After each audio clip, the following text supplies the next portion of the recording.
हाँ, उसी के लिए तो आया था मैं। उनसे निवेदन कर लिया मैंने साहब से, और साहब ने ये बात स्वीकार कर ली कि देखो भाई, फिर उसमें उनकी खुद की भी कुछ जो परेशानियां हैं वो भी हमें समझना पड़ेगी। और हम तो बहुत दूसरे ढंग के व्यक्ति हैं। हम ना तो अधिकारी का नुकसान हो, उनके अधीन कर्मचारी, उनका भी नुकसान नहीं होना चाहिए, और न ही जनता को परेशानी होना चाहिए। मैंने उनसे यही निवेदन किया है।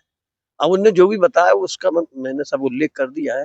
अपने साथ अपने जो और कार्यकर्ता भी आए थे, तो उनने भी अपनी अपनी बात रखी है। तो हम ये चाहते हैं कि साहब ऐसी कोई स्थिति ना बने कि हमारी मध्य प्रदेश की मोहन सरकार बिजली के मामले में बदनाम हो जाए। हम नहीं चाहते। इसके लिए अगर उन्हें कुछ करना पड़े, उठा पटक परिवर्तन, तो वो करें। हम उनकी मेहरबानी से नहीं जीते जो ये सब चला रहे हैं। हमें तो जनता ने वोट दिया तब जीत के गए, और हम वही दम से बात करेंगे। अक्षम हो तो कुर्सी खाली करो, अक्षम हो तो कुर्सी खाली करो, और कुर्सी पे बैठे हो तो अपनी सिद्धता बताओ, सक्षमता बताओ। बिजली का जितना उपयोग होता है आप सरचार्ज लगा लो, भले ही जनता पैसे देगी, पर मुफ्त में नहीं, मत जलवाओ। और जो मुफ्त में जलाते ना उन पर केस दर्ज करवाओ ना। कौन के दबाव में आप हैं?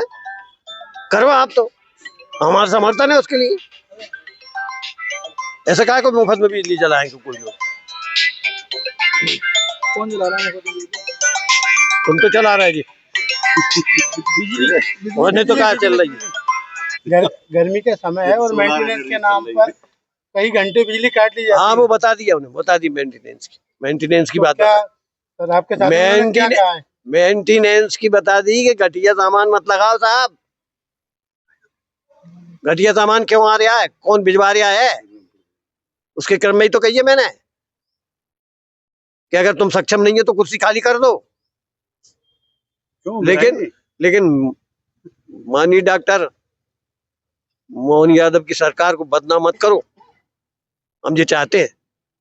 समझ गए? हाँ, आपका उनको बदलने की बात कही आपने। जो काम नहीं करेगा भाई बदलेंगे यार, कहा नहीं बदलेंगे।